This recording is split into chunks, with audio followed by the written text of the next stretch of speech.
सर्वप्रथम सभी गुणीजनों को मेरा सादर प्रणाम। सबसे पहले तो मैं धन्यवाद करता हूँ हमारे आदरणीय भाऊजी श्री जगदीश जी मित्तल जी का, जिनकी वजह से आज मैं इस मंच पे हूँ, और सुरेंद्र जी का, संतोष जी का, जिन्होंने मुझे यहाँ आमंत्रित किया। और एक जो मुहिम शुरू की है, एक प्रयास है जो नवयुवकों को मंच पर लाने का, उसके लिए भी मैं धन्यवाद करता हूँ।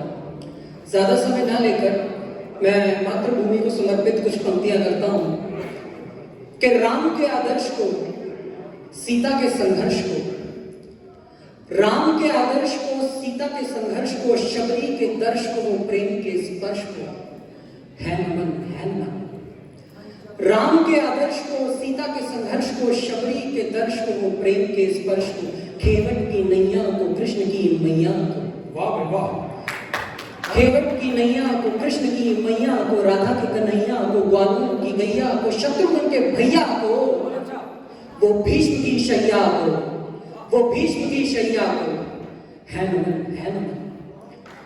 सती के सतीत्व को, सती के सतीत्व को, कर्ण के अस्तित्व को, सुदामा के द्रव्य को, अर्जुन के कर्तव्य को, सती के सतीत्व को, कर्ण के अस्तित्व को, सुदामा के द्रव्य को, अर्जुन के कर्तव्य को, परशुराम के हट को, यमुना के पनघट को, गंगा के तट को, नानक के जप को, भगीरथ के तप को, परशुराम के हट को, यमुना के पनघट को, गंगा के तट को, नानक के जप को, भगीरथ के तप को, वो धन्ना के रब को, वो धन्ना के रब को, है नमन, है नमन।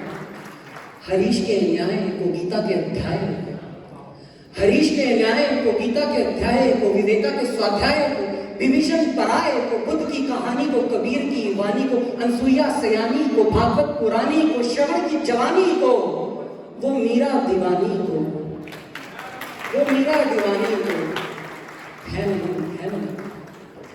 हीर के रोग को, रांझे के जोग को, हीर के रोग को, रांझे के जोग को, रत्नाकर के बोध को, बलि के अनुरोध को, चक के शोर को, चाणक्य के प्रतिशोध को, वो युद्ध के उद्घोष को, एक राष्ट्र की सोच को, हीर के रोग को, रांझे के जोग को, रत्नाकर के बोध को, बलि के अनुरोध को, चक के शोध को, चाणक्य के प्रतिशोध को, वो युद्ध के उद्घोष को, एक राष्ट्र की सोच को, शिवाजी के ढाल को, महाराणा के भाल को,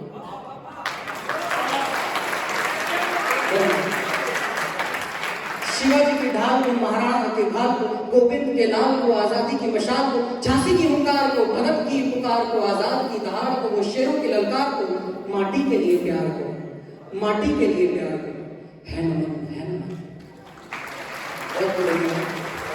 बहुत अच्छा बोला। जरा जोरदार तालियों से आपका बेइज्जत हो।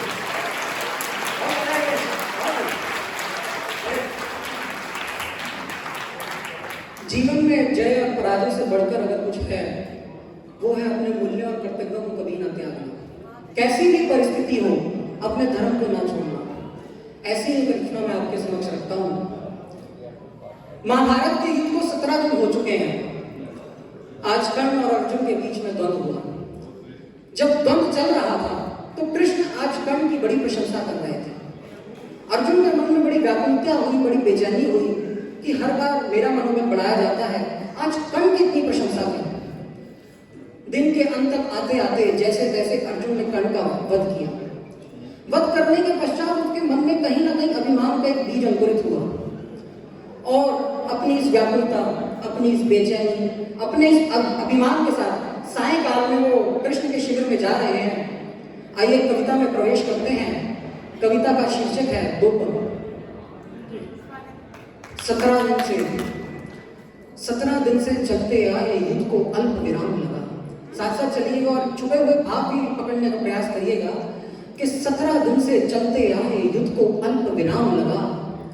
दानवीर वह दिव्य तेज था, त्याग के लिए संसार चला।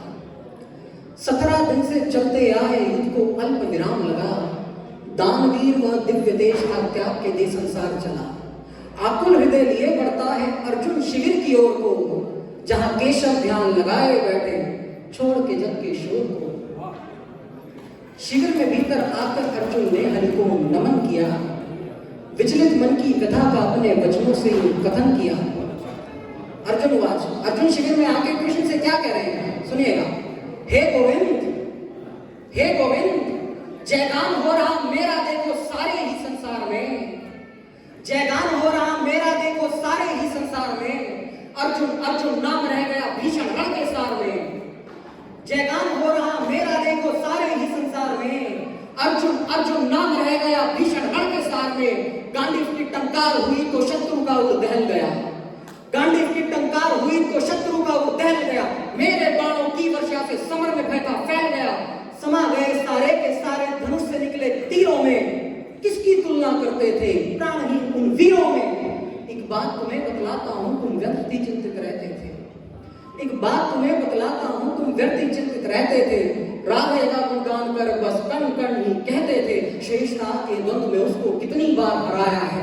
आज पराजित करके मैंने फिर से ये दोहराया है, शरासन से निकले शव ने सर को उसके अलग किया। कौरवों की जीत को मैंने पूर्ण रूप से विलक किया। अनायास प्रशंसा करते थे, अनायास प्रशंसा करते थे उद्दंड प्रपंची दूत की। विजय की इच्छा रखने वाले विजयधारी उस दूत की। मैं एक बाण से उसके रथ को, अर्जुन का विमान कहां था सुनिएगा, मैं एक बाण से उसके रथ को 10 पग पीछे करता था। मैं एक बाण से उसके रथ को 10 पग पीछे करता था, उसके बाण से मेरा रथ तो 2 पग ही सरकता था। मैं एक बाण से उसके रथ को 10 पग पीछे करता था, उसके बाण से मेरा रथ तो 2 पग ही सरकता था। परमवीर मैं सर्वोत्तम मैं सर्वश्रेष्ठ धनुधारी हूं, कर्ण से पहले मैं केशव प्रशंसा का अधिकारी हूं। वाह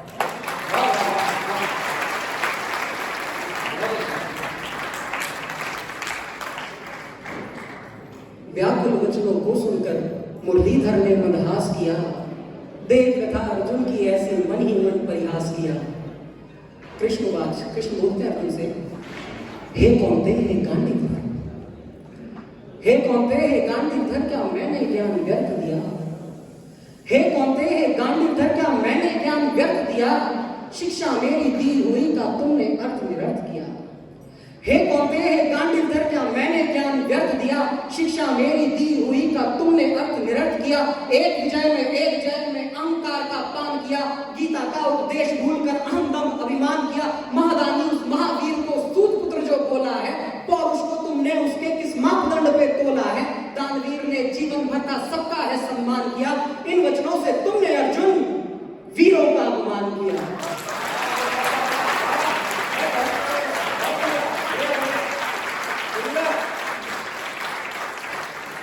इन वचनों से तुमने अर्जुन वीरों का अपमान किया। सत्य से जिस दिन अवगत होगे पार्थ बड़ा पछताओगे। सत्य से जिस दिन अवगत होगे पार्थ बड़ा पछताओगे। पिता मां के जैसे शैया पर तुम सोना चाहोगे। सत्यता को कण की तुम माना होना जानते, पर मुझको तो प्यारे मेरे हो तुम अपना मानते। बतलाओ भला मैं कौन हूं, बतलाओ भला मैं कौन हूं। क्या सच में हो पहचानते, या तुम दुर्योधन की भांति सारथी ही मानते।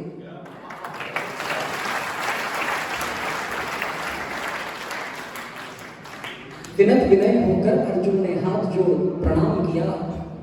अपने ज्ञान के बोध का इन वचनों से प्रमाण दिया। तुम केशव, अर्जुन बोलते हैं, तुम केशव, तुम जीव जीव की आयु हो, जीवन देती वायु हो। तुम जीव जीव की आयु हो, जीवन देती वायु हो। प्राण के प्राण हो, ऋषि मुनि का ध्यान हो। दिनकर का तेज तुम, गंगा का वेग तुम। दिनकर का तेज तुम, गंगा का वेग तुम वृक्ष तुम ही तो छाया हो। तुम सत तुम ही तो माया हो। सत्पुरुषों की मति तुम, काल चक्र की गति तुम्ही। सत्पुरुषों की मति तुम्ही, काल चक्र की गति तुम्ही। प्रारंभ तुम्ही, अंत तुम्ही, प्रलय तुम्ही, आनंद तुम्ही। तुम ही प्रकाश, तुम ही प्रकाश।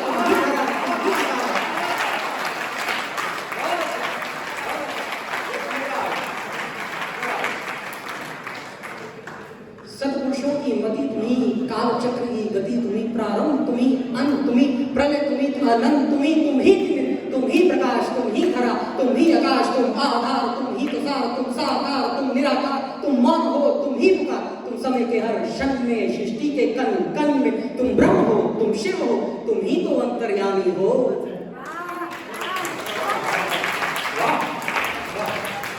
तुम ब्रह्म हो, तुम शिव हो, तुम ही तो अंतर्यामी हो। हे केशव, हे चक्रधर, तुम तीन लोक के स्वामी हो।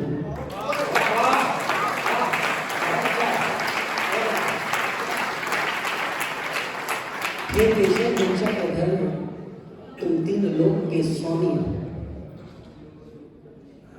मैं 3 लोक का स्वामी हूं, मैं 3 लोक का स्वामी हूं। हे धनंजय सुनो, तुम जिस रथ से तुमने द्वंद किया वह रथ नहीं साधारण था। हे धनंजय सुनो, तुम जिस रथ से तुमने द्वंद किया वह रथ नहीं साधारण था। महाबली की ध्वजा से उसको दिव्य कवच भी धारण था। विराजमान थे हनुमत उस पर सत्य बल अपार लिए, विराजमान थे हनुमत उस पर सत्य बल अपार लिए। मैं भी बैठा था उसी पर 3 लोक का भार लिए।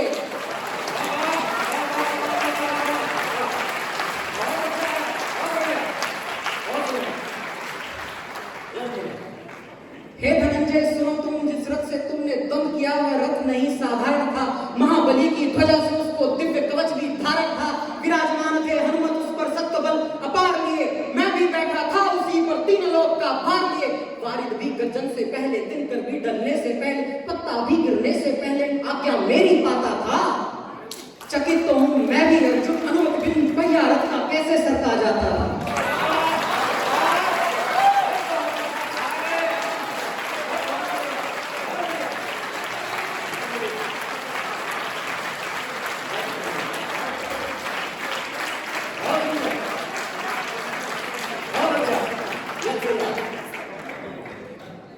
वारिद भी गर्जन से पहले, दिनकर भी ढलने से पहले, पत्ता भी गिरने से पहले आज्ञा मेरी पाता था। चकित तो हूं मैं भी अर्जुन, अनुमति बिन पहिया रथ का कैसे सरका जाता था। सूर्यपुत्र की शक्ति ने था अर्जुन, सूर्यपुत्र की शक्ति ने था धरा गगन को मिला दिया। उसके बाणों ने था पार 3 लोक को हिला दिया। सूर्यपुत्र की शक्ति ने था धरा गगन को मिला दिया। उसके बाणों ने था पार 3 लोक को हिला दिया। संपूर्ण विश्व का दाव लिए जो मैना रथ पर होता, संपूर्ण जगत का दाव लिए जो मैना रथ पर होता। हे कौंते तुम ही बतलाओ वो 2 पग कितना होता। हे कौंते तुम ही बतलाओ वो 2 पग कितना होता।